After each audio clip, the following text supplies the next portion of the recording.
messieurs, bienvenue dans ce grand plateau d'émission que j'ai le plaisir de co-présenter avec mes consoeurs de Télé 50. À ma droite, j'ai Madame Grace Salambo Onkoni et à ma gauche, j'ai Madame Nadine Gombo de CCTV. En tout cas, devant nous, nous avons deux invités. Il s'agit du président de Action du Peuple pour la démocratie, APD. Il est également président de la Chambre de commerce RDC Europe, à qui j'ai dit bonjour. Bonjour Madame Feza, comment vous allez? Ça va très bien. Et je crois que à sa droite, nous avons Monsieur Gando Zaché. Il est vice-président de APD. Donc à qui j'ai dit bonjour. En tout cas, le plaisir est pour nous de vous savoir sur ce plateau. Le sujet que nous avons préparé ce soir, c'est cette question de sécuritaire. La question sécuritaire qui taraude aujourd'hui les esprits des Congolais. Et aujourd'hui, avec cette action menée par la population de l'Est, pour contester le manœuvre de la MONUSCO. Nous avons vu de réactions déjà qui s'est soldée par un rapport de Nations Unies qui s'est prononcé ouvertement sur la situation sécuritaire à l'Est. Nous parlerons également de APD, ces nouveaux partis qui viennent de naître. Donc nous connaîtrons les contenus, la vision et le but de ce parti dans cette émission. Nous parlerons également de ce mouvement citoyen qui compte mettre en place APD pour contester les élections de 2023 sans pourtant passer par l'identification nationale. Très heureuse de vous savoir nombreux à suivre cette émission. D'entrée de jeu, je m'en vais vers le président national de APD. Parlez-nous aujourd'hui brièvement, c'est quoi APD? Moi, je pense que APD, c'est un parti politique. Un parti politique qui est venu pour les changements, pas pour une continuité. Nous avons une continuité qui a commencé depuis 1960. Une continuité qui continue à faire fléchir notre République, qui continue à faire fléchir l'identité des Congolais. Et pourtant, l'identité des Congolais, c'est une identité à respecter. Nous n'avons qu'un seul héritage, c'est ce Congo qu'on nous a donné. Nous nous sommes dit maintenant, c'est fini. Nous devons accompagner nos anciens hommes politiques. Nous devons accompagner nos aînés qui ont fait un travail terrible, c'est vrai, qui nous ont amenés à l'indépendance, à ce que nous sommes aujourd'hui. Il y a eu des erreurs. Toute personne peut commettre des erreurs qu'on doit corriger aujourd'hui. Nous demandons à ce que nous devons prendre une nouvelle vision. La nouvelle vision, c'est le grand Congo, le Congo de demain, le Congo des responsables et le Congo des battants. Alors, Monsieur Luboya, dites-nous, qu'est-ce qui vous a poussé à créer un parti politique de plus, parce que la RDC compte plusieurs milliers de partis politiques, au lieu d'adhérer à une autre formation politique? Qu'est-ce que vous apportez de plus? Nous apportons ce que nous appelons la rupture. Depuis le commencement, vous remarquerez que ceux qui ont géré ces pays, c'est toujours de père en fils. Et pourtant, le Congo n'appartient pas à une classe sociale, appartient à tout Congolais qui a besoin d'émerger, qui a une vision à proposer à la société.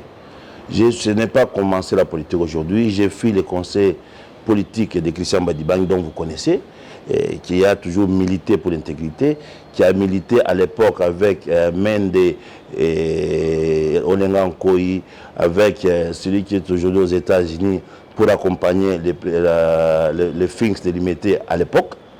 Donc moi, je pense qu'aujourd'hui, nous devons parler de rupture.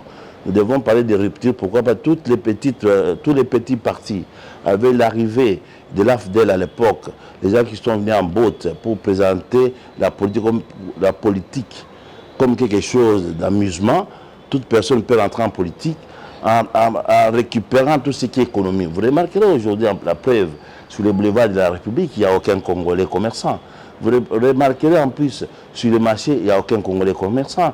Vous remarquerez sur le boulevard qui est le symbole de la République, qui est le symbole de notre fierté, il n'y a aucune banque congolaise. Est-ce que vous comprenez? Un peuple ne peut pas fonctionner comme ça. Nous sommes les seuls peuples qui n'ont pas une carte d'identité, nous allons aux élections. Aujourd'hui, l'APD dit fini. Fini, nous devons aller aux élections comme tous les peuples en respectant la nation. La nation commence par la famille. La nation commence par la famille. On ne peut pas aller aux élections sans une identité. Vous disiez toujours que le 5e président viendra mettre les choses en place. S'ils ne les mettent pas en place, le peuple a le droit de les réclamer. C'est le seul pays au monde qui va aux élections avec des cartes d'électeurs. C'est le seul pays au monde où les statistiques sont biaisées. Personne ne sait combien nous sommes. Et donc, toutes les statistiques, soit sur le plan économique, soit sur le plan politique, c'est biaisé. Et moi, Johnny Luboya, je refuse. Je veux mettre un mouvement citoyen en place pour demander au président Félix Tshisekedi de ne pas en concurrence avec quelqu'un et ne part pas en vitesse avec quelqu'un. Nous devons remettre les choses en place. Nous devons remettre un Congo nouveau à notre population. J'aurais souhaité qu'on mélange les Français et les Lingala pour que les petits peuples comprennent. Parce que mon combat, c'est vers les petits peuples dont j'appelle les oubliés de la République, qui représentent 65% de la population. Il est inacceptable, dans un pays où on n'a pas la carte d'identité, où on donne des statistiques imaginaires, même la MONUSCO, même la Banque mondiale, même les Européens, ils l'ont fait exprès. Les droits, il les doit quand il est déclaré. Mais moi, je déclare au nom de la RDC, au nom de la fierté dont je suis héritière de la République démocratique du Congo, je suis fier de l'être, j'ai dit non. Je demande à tout Congolais, moi, je suis Congolais, Congolais de père et de mère, tout qu'une élection T. Tout ça, c'est peut-être une élection de désordre. On voit venir Monsieur le Président de l'APD, vous êtes là. On voit déjà que vous êtes l'adepte du glissement. Pourquoi APD Botami Mbalamo qu'on a union sacrée et qu'on peut que Botamana opposition et qu'on peut que la neutre? Pourquoi et Botami Mbalamo qu'on a union sacrée? Pour ça ya supandakala parce que wana oza déjà na ba idée et ko conforter union sacrée hein tant ozobo ya déjà ba on a moni to comme ozongisela ngai na moment na bino ya Kabila o ya glissement nga naza kabiliste te naza union sacrée te parce que union sacrée ce n'est pas plateforme eza plateforme te. Union sacrée est dans un cadre juridique. Union sacrée est une idée, il y a chef de l'État, celui qui veut l'accompagner, il l'accompagne dans l'union sacrée. Donc si on veut parler d'union sacrée ici, parlons de l'union sacrée comme idée à chef de l'État. Parce qu'il y a un document à mon côté. Moi, jusqu'à je ne vous ai pas déclaré que je suis de l'union sacrée. Jusqu'à je ne vous ai pas déclaré que je suis de l'union sacrée. Moi, je suis tshisekédiste. Parce que Christian était, celui qui m'a formé en politique, M. Christian Badibangi était tshisekédiste. Il n'était pas de l'union sacrée. Moi, j'ai fait la continuité de l'héritage qu'il m'a laissé, de défendre le Congo dans son intégrité, de dire la vérité là, il faut le dire, de crier tout aussi à chop-chop. Voilà, donc moi, je ne suis pas là pour glisser, et je n'ai jamais glissé. Je suis resté ferme tant que je suis. Naza Maboko Pembe, na côté la politique, la pauvreté, pour nous en bon la politique. Na côté la politique avec l'argent. Donc, je suis au-dessus des besoins primaires. Alors je vais apporter ce que je peux apporter au Congo pour la fierté de tes. Ebele tozo ka bazolo ba ka bongo na yaki na ye ko zombongo politique te mais tozo mona bazo nduka. Mais monsieur le vice-président, yebisa biso nano, ba objectif nini o bino bo sa signer na kati ya parti politique na bino. Na ko répondre yo très clair. La population congolaise, la plus grande partie c'est la jeunesse. La plus grande partie, c'est la jeunesse. Donc, mesana mingi na Congo, na ba politiciens. Toujours na ba politiciens. La vision du président Johnny Luboya, il va miser sur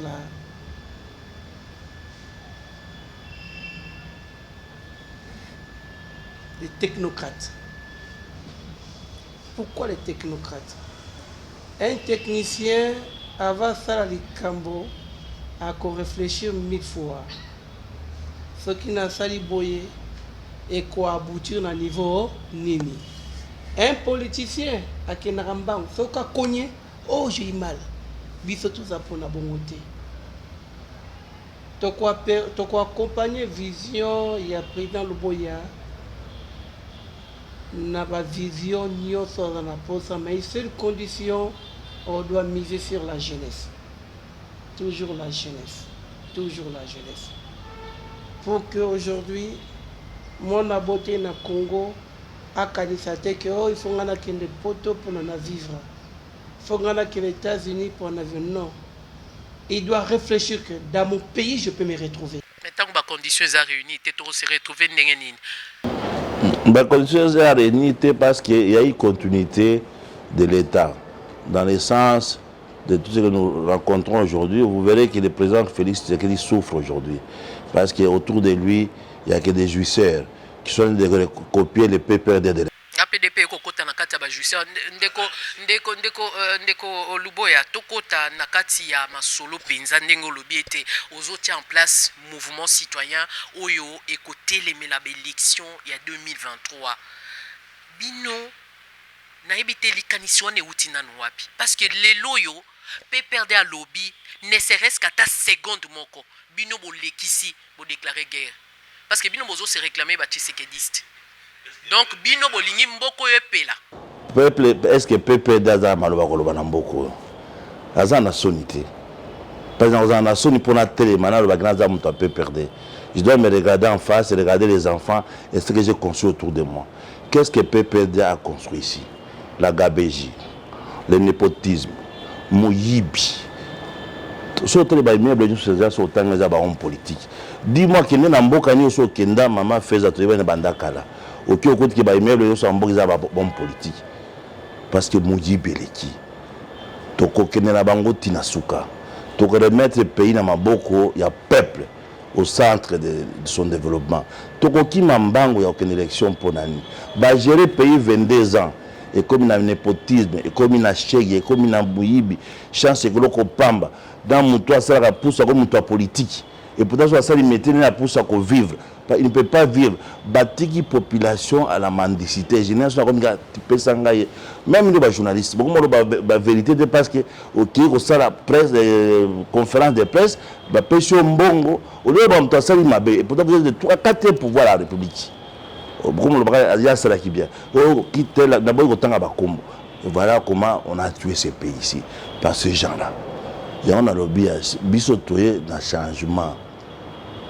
Changement radical. Changement, ils ont commencé par l'identité de quelqu'un. Qui je suis. Même la famille. Yo qui ne bundana mutu miyebite. Yo ko lobaki naza kongolo ipa so utite. Papa na ye nani, maman na ye nani. Même insécurité dans la mboka, c'est pas tout miyebite. Tous les infidèles pas tout m'habiter. Ce que le président Félix Tshisekedi a dit que na élection pourquoi? Donc bloquer donc la population libanda ils ont droit constitutionnel. D'accord kende élection na carte électeur T. Le Congo a les moyens, le chef d'État a tout le temps de mettre en place. Ceux qui estiment tout qu'il y a un référendum, tout le peuple ou l'ingini. Ou l'ingini ça c'est qui ne sans identité libanda. Ou bien on a identité comme à l'époque de Mobutu, carte citoyen, maman. Monsieur Luboya, Ozali ko milité pour bloquer organisation il y a élection en 2023. Est-ce que bozo ezate parce que yo lobi oza ba tshisekediste bino ba tshisekediste bozo banga ke bilan na bino eza penza malonga te na 5 ans au bolekisi bomoni élection komi pembeni bozo banga élection pour bilan eza penza malonga te yango wana bolingi bo retarder élection. Est-ce que maman est-ce que tu parler na bilan la bilan na suka ya makamut basaka bilan ya comptabilité si bosili année économique de osali bilan na to sala bilan na katikati to sa msala emonani déjà tozokende na suka année prochaine élection emonani wapi na to comme l'année prochaine to comme l'année prochaine ngano to vanda to sala bilan bilan bokoli na 22 ans ya lukuta. Oh, c'est 12e chantier, 50e chantier, bâtiment de photo Congo Mobimba. Bosso, mais ça, il y a le mais pour tout, c'est très difficile. On ne gère pas un pays avec la publicité. Le chef n'a pas besoin de faire la publicité, c'est ce qu'il fait. Allons doucement, vous verrez ce qu'il est en train de faire. On les mettra dehors, c'est lorsqu'on arrivera au moment opportun. On n'a pas besoin de faire la publicité. Est-ce que ce moi, dans mon conseil, donc, on a photo, la papa, pour bailler, moi, naïe. Ta fille ou bien ton enfant, bien ton mari, il est obligé de prendre une photo avec toi pour voir les non. Donc on n'est pas pressé, on n'est pas prêt d'aller faire sortir comme on met ça à 22 ans, il y a Kabila, sentir la modernité. Ils ont raté. La modernité, c'est que la société soit l'État, qu'on transforme en société privée, comme il y a eu, ferme, j'ai mis des pièces en pièces, ou est-ce que on a travaillé dépiécé comme il y a eu. créer ma société privée derrière. On a pas fait mon côté. Comme on a une mémoire courte, je vais revenir pour la Moussabino mémoire. Maintenant, c'est la jeunesse. Beauté américaine, élection. Tous appréciés, tous les concurrence dans tout. Aux autres qui ne kubunda bitumba, aux autres qui match, mais équipe boyibanité. Équipe nini, est-ce que ça mazem? Mazem, qui sont les joueurs? Boyibanité. Au début, ça mazem. Non, arrêtez. Maman, jeunesse, ils ont gagné. Congo, ya lobi, ils ont gagné. Bango, basi, balekaki. Battre quelque chose bon, c'est Congo, ya lobi, pour la banane. Nos parents ont été égoïstes. Ils ont eu indépendance politique, ils ont eu indépendance économique. Tout souffert pendant 50 ans. Alors, on a vu que Johnny Luboya n'a pas souffert. Mais beaucoup de souffrir, mais moi, je n'ai pas souffrir. À côté de Congo, il y a surtout des PCK d'identité. Voilà le problème. Bon, comme vous avez chop-chop, bon, maintenant vous avez chop-chop, vous avez kokende na makambo ya koloba identité ebele bakola Congolais. Est-ce que vous bien? Ebele ba Congolais. Je peux encore respecter mon toit à ce pouvoir dans ma boko, au moins il a reconnu la vraie valeur à la Congolais. Qui est bien aux autres dans la politique à Mouyibi, il y a positionnement. Nous avons besoin de politique à positionnement.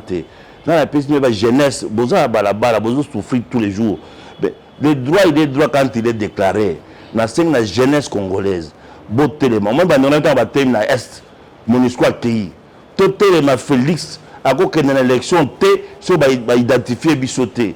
Qui est ton père, qui est ta mère? Tu as la carte d'identité, donc une élection. Ok. Monsieur le Président, tango APDF a eu initiative ya ko identifier, ya ko lancer ba activité, ba manifestation pour na ko identifier ba Congolais de père et de mère. Au monité que non boza koninga ko tumbo la conflit moko identitaire na mboka. Pour un rappel, guerre ya AFDEL et bandaki na makambu ya lolenge o yozo tombo la siko. Maman, est-ce que vous êtes congolaise? De père et de mère. Nous sommes congolais de père et de mère. Congo est yo, est ngai. Congo est fait, Congo est. Comment voulez-vous que ata yo moko au boti mwana na yo ba pesa identité te? Akola kana la comme 18 ans doit carte d'électeur. Au moins des politiques aux autres bango na kati ya mboka pour to ba bango te. Yo moko monte que zo la voisin et voisin te. Pour avoir un candidat, pour avoir un candidat. Tant qu'on a 18 ans, il y a un Congolais. Est-ce que le Congolais faut déclarer? Moi, je ne le déclare pas, je le suis. Je suis fier, je le suis. Na ko tanga place na uta place na tanga bana baza na nga papa na nga nani mama na nga nani. Mais tout ça bango bébé boy papa na bango te, boy ba mama na bango te, boy place ba tanga te parce que bango baza renforcer et loko il y a élection. Mais nga na lobby na peuple congolais. Na sali tourner ya Congo mobima. Et pendant 2 ans, on a les oubliés de la République. On a depuis 22 ans. Ils ont les filles, c'est des Congolais. C'est des Congolais. Et le président Félix a recevoir la nation. Moi, mon combat, c'est pour les relever les défis à peuple congolais. Au bazo diriger ma commence à Congolais. Les Congolais, c'est le peuple que tu vois dans la rue en train de souffrir. Bano zoma la victoire. Bazo qui m'en bat pour changer pied d'identité. Congolais wana. Mais vous avez sur Nigérien pour payer un magasin. Beaucoup de la ville, vous avez étrangers pour payer le contrôle de l'économie en Boka. On ne peut pas gérer la politique sans les finances. C'est celui qui a les finances qui gère. Parce que c'est comme la fin du mois. Le peuple congolais souffre. Prix, il y a taux, il y a dollars pour les officiers congolais. Est-ce que vous avez un mawate, maman? Peut-être comme si vous avez bien posé un journaliste. Mais nous devons souffrir voisins. Il y a des gens qui sont dans l'église, qui sont ici, pasteur, qui est pasteur, pour un journaliste, bien, mais voisins, ils ont un mapa. Mais ils ont un mapa, jamais. Mais ça, opération Moko Ezwaka, tant mingi. Et ça, moins d'une année, ou plus opération en identification et qu'on retarder effectivement le processus, il y a élection. toujours respecter délai constitutionnel. Tout le délai constitutionnel, tu as dit que peuple. Peuple, il a une identité. Tokei, tout ça, l'identité pour nous la moto. Il y a tout qui m'embanque pour le délai constitutionnel. Finalement, au Lingini. Tu es un journaliste, c'est un bouquin qui est une élection avec 4 électeurs. Dis-moi. Monsieur le vice-président, Yebisa Bisona na mokuse. Bino batu ya APD bolingi lelo ko réveiller ba mouvement citoyen et militer pour na maponamité na 2023. Sikoyo ba congolais oyo baza ko se préparer na ba élection ba ko suka boni boni. Et bino idée wana nano euteli bino wapi? Maman, est-ce que baza ba congolais ba se préparer? Est-ce que baza ba congolais? Ba tout ça l'identité de bino na za congolais. Na ko répondre yo bino ezalaki na ko répondre bino très simple. Étant que nous sommes des pères de famille. Moi, je vais répondre. Ma journaliste. Nena va répondre. Tant qu'il na répondre à binoté. Bon, tu n'as pas tout qui débat. Élection 2023. Na tout ni bino. Moi, na noa libote comme on a été. Et si ka botamati. Na era botama. Papa na maman na, n'est-ce pas? Je suis né à clinique Ngalema le 29 mai 1977. Si vous allez aux archives de cette clinique-là, j'ai été enregistré lorsque je suis né. Quand on a bandé Kotanga, on a bandé une école belge, on a bandé une Sainte-Anne. Quand on a eu ma classe, quand j'étais jeune, quand on a entré en train de gare, un aéroport, Thomas Titre, Petozongi. Pourquoi ça vous embête d'aller à l'identification nationale? Parce qu'il fallait bosser l'amour bien avant. Et comme il est dans mon lit ou quoi? Maman, je peux vous. Nous on arrive à 3 ans. Attends. Pourquoi ça vous dérange tellement? À dire que moi pour arriver dans si j'arrive chez toi, Coco, tu es libre de me faire rentrer ou pas? C'est ça le plus.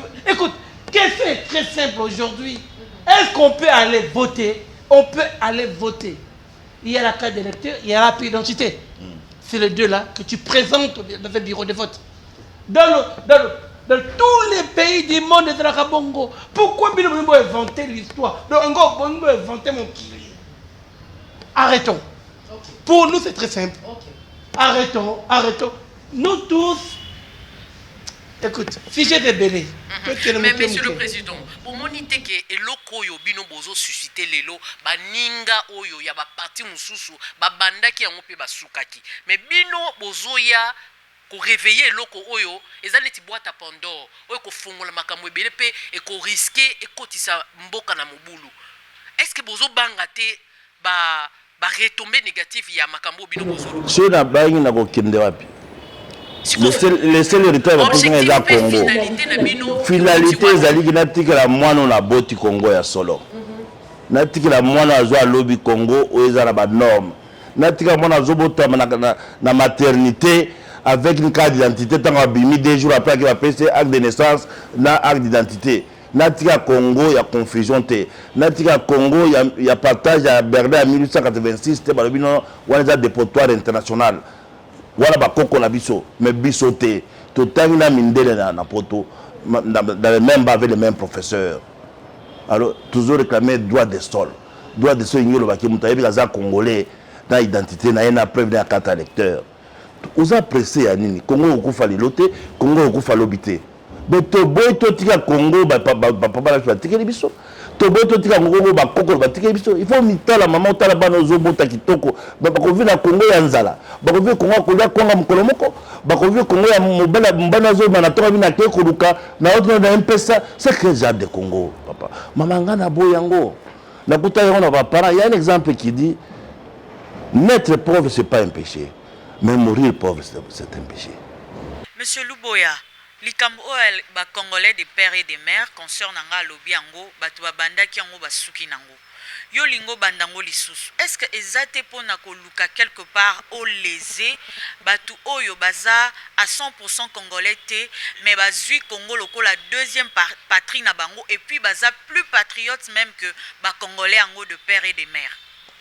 Je suis très content na c'est peu le pesi question na yano obina lésé banani ba congolais mususu baza de père et de mère na Congo toza na deux cultures toza ba patriarcat la matriarcat n'est-ce pas okobota ma congolais côté père obota mi congolais côté mère côté mususu mais déclarer yango na bolingo ya Congo nous j'ai fait tous mes enfants en France ils sont français mais ils sont congolais de sang vous entendez bien aliaka kwanga ayawa lobi kwanga za pinalia tout le monde est aux congolais de père et de mère ou aux congolais papa et ça problème est-ce que ça est tumbo est-ce que ça est comme maman est-ce que ça est comme maman pour le papa maman est angolais plutôt papa est congolais est-ce que ça m'a non tout ça tout n'a côté maman tout n'a pas côté papa n'est-ce pas la police n'a la congolais parce que maman n'a congolaise papa n'a ivoirienne tu vas tu baza bazulu kaza l'opposition papa nazane sénégalais a beaucoup de makaza c'est baza mto bandumbo tu ebi ke maman naza hawa mais papa nazana na pepe kale ba uta kota nini ya na pepe kala ndima yango mais il pas ndima keno aza mto bandumbu te aza de père sénégalais de mère congolaise peut-être c'est ce que tu fais peur aux gens mais moi je n'ai pas peur je suis fier de les démontrer. Et je n'ai pas besoin de montrer parce que je suis fier d'être congolais. Et c'est le héritage dans les Congo. Ceux qui babotent au Congo, petit nangai, bandeko nangai, to koufi. Pas la soirée qui est égoïste. Bako na biso bazaki égoïste. La paix aux Bango, les gens 60 aucun administration, à zone pour qu'il ne retraite. Mais il faut tout changer, maman. Aux à la fille que tiki moi na Congo asika. Pas comment que c'est la bisenga senga pesa ngai ya muyibi totika toujours que le 15 septembre la rentrée parlementaire tokoyeba nana aza député congolais ou pas tokotelema na porte bolingi dia lelo à être appelé congolais un vrai congolais selon toi et puis en deuxième lieu ba élection où ils ont se pointé à l'horizon pour na yo le quoi yo le billet était 2023 ma pour na mi ko zalate parce que il faut d'abord tout passer par l'identification nationale siko pour na yo yebisa biso ma pour na mi yango e ko salema lo lenge nini pe na mbula nini so ba pays so 3 ans ou 4 ans ya ko identifier les Congolais le Congo a les moyens de le faire au bout à 4 ans toute élection où est le problème aux encore, monsieur le président. Et pour moi, le pouvoir constitutionnel au Étiamaki l'élection est en 2023 pardon 2023 Ozobangate régime il y a président Félix et s'est retrouvé devant révolte populaire ndenge muninga na o atikela ke bokonzi akutana kina il y a akutana na pas d'abord les étrangers et puis deux nako banga te parce que la na mboka nga nakufa bakunda ngaya bakoko nga bakunda bangwa muturu na ngai zawa je défends na boy mwana na ngai akoma mobola na boy mwana na nga banda bisenga senga na boy mwana na nga azanga république ozo na nga bien na boy mwana nga azanga république na ndimi na kufa lelo pour mwana nga te babida za congolais candidat na nga ngolo c'est tout ce que je peux te répondre. Monsieur Luboya Olobi va repousser ba élection à 4 ans. Est-ce que apport Nabino Yozali président parti politique ADP apport ya ADP kozala nini pour la réélection ya président Félix Tshisekedi au cas où élection est maintenue en 2023 parce que wana nyonso zoloba identification est ba proposition mais constitution et lobby likambu mususu au cas où toqué effectivement na ba élection en 2023 ADP et comme memela président Félix Tshisekedi combien de députés dans l'Assemblée nationale pour la majorité ADP est capable na hauteur nini ya contribuer na réélection ya président Félix Tshisekedi. Madame, le so da ebisho ke to gagner l'élection de 2025 que mouvement nazo chana za nango sûreté. nga mouvement na zango sio na ko bunda élection aux alaté na bonne que élection na étranger na bonne que élection guerre ya est silité parce que guerre est la complicité étranger ndeba sa guerre à l'est na nina que élection na que moi na ngala mukana tongo ali fufu oyo boti mwana na tongo ba pese carte d'identité na boy élection ya moyibi okangami penza na likambo wana ya uboya élection na 2023 nini eza na sima makanisi na yo yango ndeko na ngai alobi ke oza mpona glissement ezoyoka bapepere déjà mon nouveau botiaki na politique badama depuis kala wana ebandaki pepere nde excusez-moi on peut couper glissement wana okangami penza na likambo ya oboyi élection makasi na 2023 yango ndeko na ngai na opesa ye raison ntango azoloba ke olingi oza pour glissement parce que ntango oyo ozoloba 4 ans babakisela bino 4 ans de plus eza déjà deuxième mandat informel congolais 4 ans de plus po atia mboka na ye na nzela babakisela mutu te babakisela congolais de père et de mère 4 ans, pas tout le monde. Au fond de toi, on dit que aux apports en gaï. Mais comme on dit maté, maman. Une année des élections, à moins d'une année des élections, tout le monde dit qu'il identification. Parce que la mandat ko tamboula Congo Mobimba. Na tamboli Congo Mobimba, botala ba image. Sur la côte na salle. C'est plat kake au mutuwa sa konsalate bino bosumbaka bato bofuti bango nga c'est les oubliés de la République na yo mo za nestengo makambo na zo ça le plaisir parce que contenu à métier le bango te parce que olingi de père et de mère olingi jouer na Congo no ya kitoko ya baboti yo ba pesa yo ya bakoko ba peso et no Congo bazo bonisa na mopaya et no Congo ba comme déjà na bapaya et no Congo décision ya Congo bazo zango libanda est-ce que ça mutu libala na mutu adistango libanda ko ndimango mama libala na yo ba distango libanda ko ndimango yo ko na bezo bongisa mbeto no po mbana moi chimso na mbeto wana ngana ko jamais na bongisa Congo po mbaya o zambonga Congo kina nango te et crois-moi je pèse regardez les images du Katanga à l'Équateur de l'est à l'ouest je pèse et je pèse mes mots on va marcher pour tout la bana autoboti Congo solo. Ndeko Luboya, est-ce que nani aza nsima na yo? Ça fait 5 ans que tu as question. Parce que makambo yo zoloba, eza makambo yo congolais nyonso soka yokio akotele melayo. Akotele manga kolanda ngande. La peuple tala na salle ne bazolanda ngande. Tala de la zone de salle. Na kotoni sa terrain au stade. D'ici octobre, na kosenga congolais nyonso, na kosenga peuple sahibi qui aza congolais de père et de mère, aya ko réclamer droit identité na.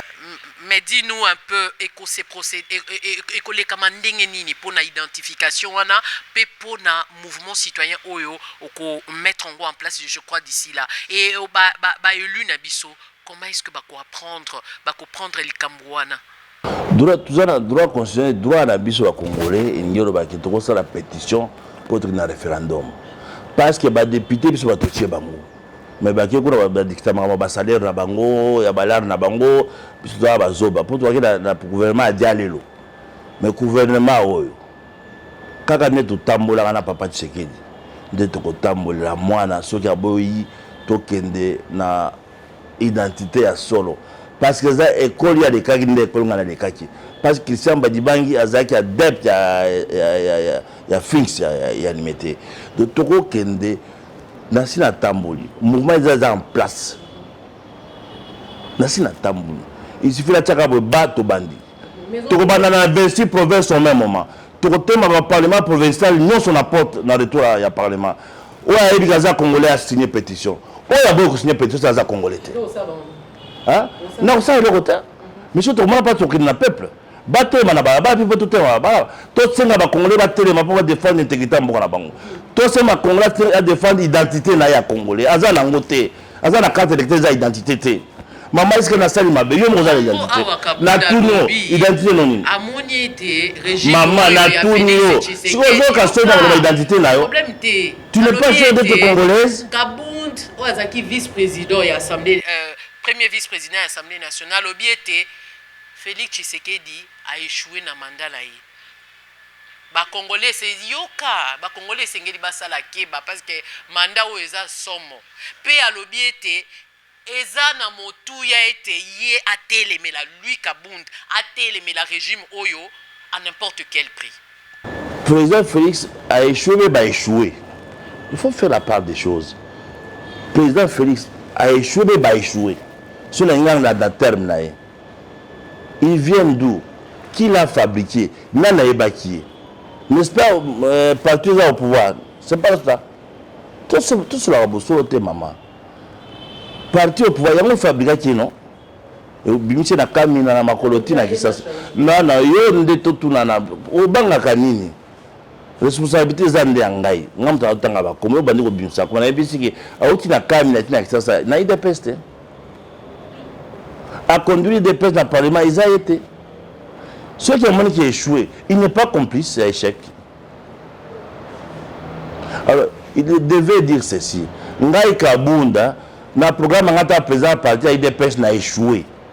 Dans le monde qui est Suki, moi na avancé dans le projet de société, n'a démissionné, botiam tout soit avancé dans Moussala. Évitons l'amalgame, n'a toqué dans le système, il y a Kolobaki, il y a 2 ans, au télé, mais il y a quelque chose qui a fabriqué. Au bout du mois, on a dit Azayote. Parce que moi, je n'ai pas dit. On a mis des pestes dans l'élection. Ok, il y a parlement. Aujourd'hui, il y a un mine. Au lobby qui est yo, au télé, mais il y a Papa Kabound, vous allez sérieux. Peut-être que vous avez des pestes, pour que vous avez des justices, vous avez des bango. Mais APD, papa, ceux qui Félix a échoué, c'est Bouchoué Naï.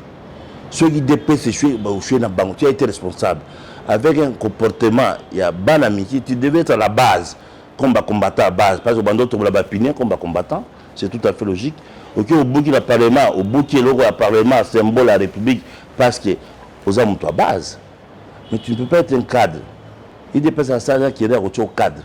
Un cadre, c'est celui qui respecte l'identité et qui respecte les biens de l'État. Tu n'as jamais respecté les biens de l'État. Naya apuna osala inventer la kabundité. Naya apuna osa peuple congolais tellement. Bako sabino suna mbongo te, bako sabino na batrikote parce que besoin souffrir trop. Tellement ba pesa identité na yo. Ce que télémité aux un héritage mususu batikela sur la bakoko, tezaka Congo moko. Mais vous avez l'identité des voisins, vous avez l'identité. Monsieur le Président, Masolo et Obetese Belé, mais pour clôturer quand même le sujet où il y a manifestation à identité, il y a identification. Congolais jeunes où il y a Rolanda Bisso, na baetando eke, où il y a lingi à joindre mouvement na bino, à retrouver bino ndenge nini, à osala ndenge nini pour que à komana bino pour que bo sala lutte. Maman, toza na ba bureau na biso na Congo mobimba. Soit comme na Katanga, comme na ba bureau na Abeka Ozi croisement avec Sandoa. A komi na Kolwezi comme na ba bureau na biso na Kisato à boulevard du 30 juin entre avenue Taboulé et boulevard du 30 juin au premier étage. Na Kasai tu avenue Kashamasima Nani. Nous sommes partout. Numéro ya téléphone 081 42 49 925. Je répète, 081 42 49 925. Ba petit boté le malokola o ba termina est pour monisco akende. Mutu akolobela mboka na yo azali te so yomi omilobelité. Nga bakobo manga lobi, bakobetanga masazi omina kufa. Mais idée la tila mutu na bino. Récupérer l'identité na yo. Nos élections, oui à l'identité. Première action vraiment au APD a mené Kinshasa koningana po Kinshasa ndezara moi moto soki nzimi mouvement nzimami première action penza au APD a koningisa mutu nyonso to atali a obité oyo nini boye action les a prévu quand est-ce que Kinshasa est à Congo? Les a Congo te mais mon histoire qui est parti à Kinshasa. On est parti à Goma. Moi ebimaka wapi? Action liboso za projeté wapi? Maman, mais na tout niveau moi ebimaka wapi? Il faut na kosenga na bino parce que métier va pèse un métier très noble. Les amis métier ba médecin. Un métier très responsable. Parce que si manabino bato azolanda bino, si manabino peuple azolanda. Information bozo pesa maman. Zonga na ndako na olambeli bana biloko bi je suis fier ya message na transmettre na peuple. Parce que ça vrai ça réel. Parce mouvement ko banda ko mona ngoyo moko. Et pas moi ebimaka na tongo. Et na chango. Pouvoir le temps na chango. Donc clôturer question wana to koti lelo yo na rapport ya ONU. On va reconnaître quand même que réellement il y a eu de militaires rwandais oyo bayeba ki na ko participer na makambo oyo salemi na est na situation insécurité oyo eza ko se dérouler tango nyonso na est à pesi période tina na juin 2022 sikoyo yebisa biso est-ce que selon yo rapport wana eye po epesa kimia na kati ya bana mboka oyo bayebi na ko perdre ba être cher na mouvement oyo yebaki na ko s'installer contre la MONUSCO ou bien selon yo rapport wana est en retard? Rapport est en retard, rapport est dans moment moko kitoko. Et dans moment où le peuple a télémié moko, le non na lembi. Nyamo il faut ba kende. Tant ba lima kende ba justifier ngo. Et pourtant tant le président Félix Tshisekedi aloba ki barondé bazana na kati armée na mutani ba yango ta na niveau international. Tant le président Tshisekedi bina ko kenda ngola, il faut ba reconnaître tant mutani ba yango azate. Basaki la Nations Unies va prononcer le mot côté. Mouvement auto tchénassé. Mouvement auto tchénassé. Il y a un échange. Il y a un tindi ba la mukawa bate surtout qui est boy. Parce que pour moi il y a Afrique et le Congo. Ce Congo était mais Afrique était le monde était l'ennemi. Il y a un échange makam. Et rechanger pe na kisasa. Président Luboya Yozali président ya parti politique ADP. Tolingi toyeba position na bino par rapport à la MONUSCO. Est-ce que boza pour que MONUSCO ekanga bisaka na lombangu ekende ou soit ba pesa sous MONUSCO moi temps mukie pour ba yeba ko s'organiser ba kende na malembe. Position na bino par rapport ya MONUSCO ezanini. Eza guerre, notre basi ba nema ba kende, ba se préparer ba kende. Biso peuple contre ça va peuple violenté. Tu ambaki bango, tu pèses bango esika. Mais ils n'ont pas démontré de quoi il était capable. Comment il a mis bien mine, aéroport mort fictif pour avoir mis ça en bon à la biso. Héritage voilà nous avons tapé si biso. Moutalo n'y a pas zaté. Toujours on prend héritage voilà. Il y a un ancien le peuple congolais. Jeune partout tié, déclare-toi congolais avec mon identité. Je suis fier d'être congolais mais avec une identité. Pas congolais avec un cadre d'électeur. Il y a un lobby, même guerre toujours qui est à est. Même négociation, bino bozo ba o armée za fitola na armée mo makasi. Mais ce qui est guerre na Rwanda to kokanga Rwanda le même jour. Et à la fin to ça to va dans la messe. Mais comme bis nous ba non violent. Depuis que la diplomatie prime toujours. Na boy na perdre encore 10% de plus, il y a famille nanga, il y a ndeko nanga moi chinaes, il y a moi na ko to kokende na diplomatie, to changer malembe. Mon choix est connaître. Nations Unies ko reconnaître. Après, tu vas tu partager qui a fait quoi en RDC pendant ce temps. Qui a tué qui. Parce que Makila Motokendara Mabele Pambate. Même 30 ans après, même 100 ans après, génocide des juifs, il y a pas génocide. Il faut pas reconnaître sur le plan officiel. Il faut reconnaître sur le plan national. C'est ça notre guerre. Pas tout la Moussabao Wanate. Mais il faut tout faire ça bango valer bon moto na bango. Il faut tout ça bon moto congolais. C'est ça le combat du président Félix Tshisekedi. Il y a cause ça bon moto congolais. Merci. Monsieur le vice-président Lelo a reconnu que eza M23 na Rwanda nde baza kosala makambo ezoleka ya mabe ya bosoto ya koboma bandeko na biso na est. Est-ce que tango Congolais a continué à s'apprendre dans MONUSCO, a se trompé cible était na mukuse penza pour na roloba sonye bomaka te. Soki sonye bomaka MONUSCO engame kosenga la transition te. C'est transition de la départ ben osenga ngote. Lokola mobile, excusez-moi l'expression, oyo kokuta moi si non a fragant de lui, au sein de lui. On vend dans son émotion là. Ça c'est Monesco. Qui dit Monesco dit l'ONU. Jusque-là, je félicite la maturité du peuple congolais. Je me félicite les Congolais, la maturité autour à Koko Nabiso, à Pesabiso, la sagesse. Il y a un petit lot à la bango. Il n'a qu'à nous faire les bilans. Il y a un mboka Nabiso moukolonini. Mission na bango ezalaki nini. Prérogative na bango ezalaki nini. Pour ma Monesco, les Congolais, il y a un bougement congolais qui cherche à bundate. Rona bango zali, o azoya musuka bundisi la Congolais, bango ba repousser bango. Banoko na biso ba kufi combien à l'est. Pesa tout na bango question wana. Ok, ndeko Luboya nkasha mayibs mukadi mukadi yebisa biso nano likambo ya corruption ndeko Luboya esili penza ko gangréner peuple congolais tomoni ba rapport kili oyo ezali ko taxer RDC parmi le pays corrupteur ya monde s'il vous plaît. Yebisa biso nano ndenge nini oyo parti na yo APD et compter kosilisa likambo oyo ya corruption. Il faut tout ça, on va bien rupture. Tout le mécanisme bizarre ya kala, tout boaka, tout banda bizarre ya sika. Bizarre banda na élection te. Bizarre banda na identité. Nani naza congolais te. Qui fait quoi, il fait comment. Là, vous condamnez le président Félix Tshisekedi à côté Congo na sous-sol. 32 ans ya muyibi, ya népotisme, ya kukabula peuple congolais qui waza mu. Sikoya memiango wapi akomisa on a niveau nini na minute otozo lobela. Maman, construire un pays ça prend du temps. Détruire un pays ça prend une journée. Mais bah détruire un pays pendant 22 ans.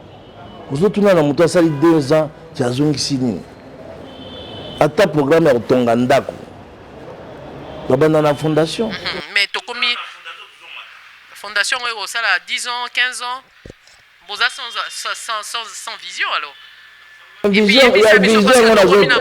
Vision, maman, on a fait ça. On a toujours la dernière loi. Au 12 chantier, 50 chantiers, on a vu ceux qui n'ont aucune rupture. Rupture, un nouveau changement de mentalité et identité à Congolais.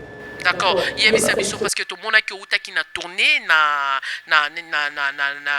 Grand Katanga et ça qui pour nini objectif nini okena qui kosala na Grand Katanga pe vraiment to na suka. Na Grand Katanga pour mobiliser peuple et les oublier de la République. Que les lots tout le social et ça l'autonomisation de la femme, l'accompagnement de la fille mère, l'accompagnement de la population à faible revenu et la bancarisation de la République. Derrière ça, tout le but, sur le plan politique, tout c'est une identité à Congolais nyonso. Tout qu'une élection, c'est sa identité. Na sisi na Katanga, c'est même projet dans le Grand Kassai. Tant que na Grand Kassai, na Hollanda, de Kozaché na Grand Équateur. Tout ça, que jeune nyonso que non à l'élection, oui à mon identité. Je suis Congolais, je suis fier de l'être, mais avec une identité. De Kozaché. Moi liloba suka parce que to komi penza na suka est-ce que na moi liloba o esengela ki oloba me olobite na nzela émission oyo. Non, problème nanga lelo kaka to aborder plus le sujet des oubliés de la République. Comme au début j'avais abordé le sujet, 75% de la population congolaise est très jeune. Que faisons-nous pour ces jeunes-là? To formé ba diplômé ming, licencié, ingénieur agrégé. Est-ce que nous on a pensé sur les agents de maîtrise? C'est ça le problème. On ne peut pas parler des grands projets sans l'éducation, sans l'administration. D'où vient le projet du président Luboya d'identification nationale? C'est l'administration. Si moi je m'appelle Ngando, parce que je l'ai hérité de quelqu'un. Et quelqu'un qui est la vérité au sein de quelqu'un. Arrêtons d'aller à gauche, à droite. Le président Tshisekedi a hérité un pouvoir. C'est quelles conditions qu'il a hérité? Aujourd'hui, mise en identification nationale. Kingana bakina ngando, avant baza ngando na bimisi la pièce d'identité nanga. Nako bimisa la carte d'électeur et document ça reprenant compte na bureau na voter. C'est ça son rôle. Voilà pourquoi c'était bien écrit la carte d'électeur. Et le but est la carte d'identité nationale. On a tout le temps, on a invité même dans Grand Équateur parce que pour qu'on discute réellement les vrais problèmes de notre pays. Ok. En tout cas, merci déjà pour l'invitation. Je crois que la grande équipe est là, va vous accompagner au niveau du Grand Équateur. Monsieur Luboya, je... Là-bas, bon, comment on dit la Congolaise de père et de mère. On a des Congolais accompagnés. Ndeko Luboya topesio matondi mingi na lolingo aussi ko yamba biso, aussi ko accepter invitation na biso. Merci parce que n'a rappelé à nos téléspectateurs que nous avons plus focalisé notre émission sur cette question d'identification nationale. Aujourd'hui, ce jeune parti qui vient de naître veut mettre l'accent sur ce chapitre-là de l'identification nationale avant d'aller aux élections de 2023. Et c'est par là, madame, messieurs, que nous vous quittons. Je rappelle ici que nous étions sur ce plateau avec madame Grace de Télé 50 et à ma gauche, j'avais également madame Nadine Gombo de CCTV et moi-même de la RTVS 1. Je vous dis merci et restez branchés en compagnie de nos programmes. Au revoir.